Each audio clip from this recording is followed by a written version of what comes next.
ಬಂದಿರತಕ್ಕಂಥ ಚರ್ಚೆ ರಾಜ್ಯ ನಾಯಕರನ್ನು ಕೂಡ ಹೊಣೆ ಮಾಡ್ತಾ ಇದ್ದಾರೆ. ರಾಜ್ಯಾಧ್ಯಕ್ಷರು ಬದಲಾಗ್ಬೋದು, ವಿಪಕ್ಷ ನಾಯಕರು ಬದಲಾಗ್ಬೋದು ಅನ್ನೋದು ನೇರವಾಗಿ ಒಂದಷ್ಟು ಚರ್ಚೆಗಳಾಗ್ತಾ ಇದೆ. ಸತ್ಯನ ಹೇಗೆ? ಅದು ನಿಮ್ಮ ಭ್ರಮೆ ಅಷ್ಟೇ. ಭ್ರಮೆಗೆಲ್ಲ ನಾನು ಉತ್ತರ ಕೊಡಲ್ಲ. ದೆಹಲಿಯಲ್ಲಿ ನಾವು ಹೋಗಿ ಭೇಟಿ ಮಾಡಿ ಅವ್ರಿಗೆ ವಿಸ್ತೃತವಾಗಿ ಅವರು ಜಾಸ್ತಿ ಮಾಹಿತಿಗಳನ್ನು ತರಿಸ್ಕೊಂಡಿದ್ದಾರೆ. ಅವರು ರಾಜ್ಯದಲ್ಲಿ ಪಾರ್ಟಿಯನ್ನು ಕಟ್ಟೋದ್ರ ಬಗ್ಗೆ ಹೆಚ್ಚು ಗಮನ ಕೊಡಿ. ಈ ವಿಚಾರದ ಬಗ್ಗೆ ನಾವೇ ಇದನ್ನು ಇನ್ವೆಸ್ಟಿಗೇಷನ್ ಮಾಡ್ತಾ ಇದ್ದೀರಿ, ಐಡೆಂಟಿಫೈ ಮಾಡ್ತೀರಿ ಮತ್ತು ಕ್ರಮ ತೆಗೆದುಕೊಳ್ಬೇಕಾಗಿರೋದು ನಾವೇ. ಕೇಂದ್ರದ ನಾಯಕತ್ವ ಕ್ರಮ ತೆಗೆದುಕೊಳ್ಳಿ, MLA ಇರೋದ್ರಿಂದ. ಅದರಿಂದ ನಾವು ಯಾವ ಸಮಯದಲ್ಲಿ ಕ್ರಮ ತೆಗೆದುಕೊಳ್ಬೇಕು ಅದ್ರ ಮೇಲೆ ಕ್ರಮ ತೆಗೆದುಕೊಳ್ತೀರಿ. ಈ ಥರ ಮಾಡಿದಂಥ ವ್ಯಕ್ತಿಗಳನ್ನು ಯಾವುದೇ ಕಾರಣಕ್ಕೂ ಸುಮ್ಮನೆ ಬಿಡಲ್ಲ ಅಂತ ಹೇಳಿದ್ದಾರೆ. ಯಾವ ಸಮಯ ಏನು ಅನ್ನೋದನ್ನು ನಿಗದಿ ಮಾಡಿಲ್ಲ.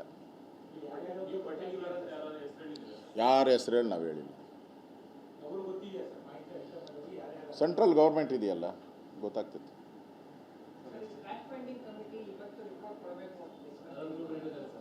ಕೊಡಲಿ ಅವರು. CT ರವಿ ಅವರು ನನ್ನ ಹತ್ರನೂ ಮಾತಾಡಿದ್ದಾರೆ, ಕೊಡ್ತಾರೆ, ಕೊಡಲಿ.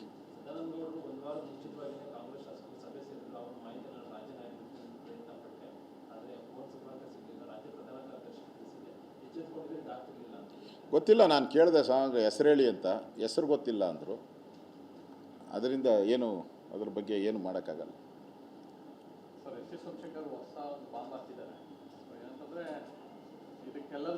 ನಮ್ಮ ಪಾರ್ಟಿ ಅಲ್ಲದೆ ಇರೋರ ಬಗ್ಗೆ ನಾನು ರಿಯಾಕ್ಟ್ ಮಾಡಲ್ಲ. ನಮ್ಮ ಪಾರ್ಟಿಯಲ್ಲಿ ಇದ್ದರೆ ನಾವು ರಿಯಾಕ್ಟ್ ಮಾಡ್ಬೋದು. ನಮ್ಮ ಪಾರ್ಟಿ ಅಲ್ದವ್ರಿಗೆ ನಾನೇ ಬೇರೆ. ಅವ್ರು ನಮ್ಮ ಕೇಂದ್ರದ ನಾಯಕರು, ಅವ್ರು ಏನು ಹೇಳಿದ್ದಾರೆ ಅದು ಕರೆಕ್ಟ್ ಇರ್ತದೆ. ಈಗ ಧರ್ಮಸ್ಥಳ ಹೋಗೋದು ಇಲ್ಲ, ಕ್ಯಾನ್ಸಲ್. ಮೊನ್ನೆನೇ ಡೆಲ್ಲಿಯಲ್ಲಿ 3 ಪ್ರೆಸ್ ಮೀಟ್ ಮಾಡಿದ್ದೀನಿ ನಾನು. ಬೆಳಗ್ಗೆ ಒಂದು, ಮಧ್ಯಾಹ್ನ ಒಂದು, ಸಾಯಂಕಾಲ 3 ಪ್ರೆಸ್ ಮೀಟಲ್ಲಿ ಹೇಳಿದ್ದೀನಿ. ಧರ್ಮಸ್ಥಳ ವಿಚಾರ ಇಲ್ಲ. ಏನೇ ಇದ್ರೂ ಕೂಡ ಪಾರ್ಟಿ ಈಗ SD ಸೋಮಶೇಖರ್ ಅವ್ರ ಬಗ್ಗೆ ಏನು ಕ್ರಮ, ಅವರು ಪಾರ್ಟಿ ವಿರುದ್ಧ ಚಟುವಟಿಕೆ ಮಾಡಿದಾಗ ಏನು ಕ್ರಮ ಹಂಗೆ ಆಯಿತು, ಅದೇ ಥರ ಇದನ್ನು ಕ್ರಮ ಹಾಗೆ ಆಗುತ್ತೆ. ಅದಕ್ಕೇನು ಹೊಸ ಆಯಾಮ ಏನಿಲ್ಲ. ರಾಜ್ಯಾಧ್ಯಕ್ಷರು ಹೋಗ್ತಾ ಇದಾರಲ್ಲ ಸರ್, ಏನಕ್ಕೆ ಅಂತ ಗೊತ್ತಿಲ್ಲ ನನಗೆ. ಅವ್ರು ಹೇಳಿದ ಡೇಟ್ಗೆ ಹೋಗ್ತಾ ಇದ್ದಾರೆ. ಶಾಸಕಾಂಗ ಸಭೆ ನಾಳೆನೇ ಆಗಬೇಕಾಗಿತ್ತು, ಕ್ಯಾನ್ಸಲ್ ಆಯಿತು. ಬಟ್ ಅವ್ರು ನಾಳೆ ಹೋಗ್ತಾ ಇದ್ದಾರೆ. ಇಲ್ಲ, ಅದೇ ಆ ಥರದ್ದು ಯಾವುದಿಲ್ಲ. ಅವ್ರು ವೈಯಕ್ತಿಕ ಅದು. ಧನ್ಯವಾದಗಳು. ಸರ್, ಇವತ್ತು ಕೊಪ್ಪಳದಲ್ಲಿ ಗೇಟ್ ಇದು ಮಾಡ್ತಾ ಇದ್ದಾರೆ ಸರ್. ಮೂರು ರಾಜ್ಯದ CMಗಳು ಬರ್ತಿದ್ದಾರೆ. ನಾನು ಕೂಡ 3 ಬಾರಿ ಅಲ್ಲಿ ಹೋಗಿದ್ದೆ. ಗೇಟ್ ಹಾಕಿ ಅಂತೇಳಿ ಡಿಲೇ ಮಾಡಿದ್ರು. ಹಣ ಬಿಡುಗಡೆ ಮಾಡಿರಲಿಲ್ಲ ಕಾಂಟ್ರಾಕ್ಟ್ರಿಗೆ. ನಾನು 2 ಸರಿ ಅಲ್ಲಿ ಹೋಗಿ ಗಲಾಟೆ ಮಾಡಿದೆ. ಸೊ ಈಗ ಉದ್ಘಾಟನೆ ಮಾಡ್ತಾ ಇದ್ದಾರೆ. ಹಣ ಬಿಡುಗಡೆ ನಾನು ಡಿಮ್ಯಾಂಡ್ ಮಾಡಿದವನು ನಾನು. R ಅಶೋಕ 3 ಬಾರಿ ಹೋಗಿದ್ದೆ. ಡಿಮ್ಯಾಂಡ್ ಮಾಡಿದವನು ನಾನು. ಹಣ ಬಿಡುಗಡೆ ಮಾಡಿದ್ದು ಸಿದ್ದರಾಮಯ್ಯನವರು. ಡಿಮ್ಯಾಂಡ್ ಮಾಡಿದವ್ರನ್ನೂ ಕರೆದಿಲ್ಲ, ಹಣ ಬಿಡುಗಡೆ ಮಾಡೋ ಸಿದ್ದರಾಮಯ್ಯನವ್ರನ್ನೂ ಕರೆದಿಲ್ಲ. ಅರ್ಥ ಮಾಡಿಕೊಳ್ಳಿ. ಈಗಲಿಂದನೇ ಸಿದ್ದರಾಮಯ್ಯನವ್ರಿಗೆ ಕೊಡೋಕ್ಕೆ ಏನೇನು ಬೇಕೋ ಎಲ್ಲ ಕೆಲಸವನ್ನು ಕಾಂಗ್ರೆಸ್ ಅವರು ಮಾಡ್ತಾಯಿದ್ದಾರೆ. DK ಶಿವಕುಮಾರ್ ಮಾಡ್ತಾಯಿದ್ದಾರೆ. ಅಟ್ಲೀಸ್ಟ್ ಕರ್ಟೆಸಿಗಾದರೂ ಸಿದ್ದರಾಮಯ್ಯನವ್ರನ್ನ ಕರೆದಿಲ್ಲ.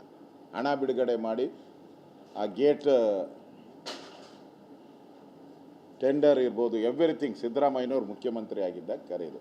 ಸೌಜನ್ಯಕ್ಕಾದರೂ ಕರೆಯುವಂಥ ಒಂದು ಕೆಲಸವನ್ನು ಮಾಡಬೇಕಾಗಿತ್ತು. ಅವರು ಮಾಜಿ ಮುಖ್ಯಮಂತ್ರಿ ಮತ್ತು MLA ಇರೋದ್ರಿಂದ ಏನು ಪ್ರೋಟೋಕಾಲ್ ಸಮಸ್ಯೆ ಬರ್ತಾ ಇರಲಿಲ್ಲ. ಆದರೆ ಕರೀದೇ ಮಾಡ್ತಾ ಇರೋದು, ಅದು ಯಾವುದೇ ಪಾರ್ಟಿ ಇರ್ಬೋದು, ಕರೀದೇ ಮಾಡ್ತಾ ಇರೋವಂಥದ್ದು ಸಿದ್ದರಾಮಯ್ಯನವ್ರಿಗೆ ಮೂಲೆ ಗುಂಪು ಮಾಡೋಕ್ಕೆ. ಮೂಲೆ ಗುಂಪು ಮಾಡಿದ್ದಾರೆ, ಮೂಲೆ ಗುಂಪು ಆಗಿದ್ದಾರೆ ಅನ್ನೋದಕ್ಕೆ ಇದಕ್ಕಿಂತ ಸಾಕ್ಷಿ ಬೇರೆ ಇಲ್ಲ. Mister DK Shivakumar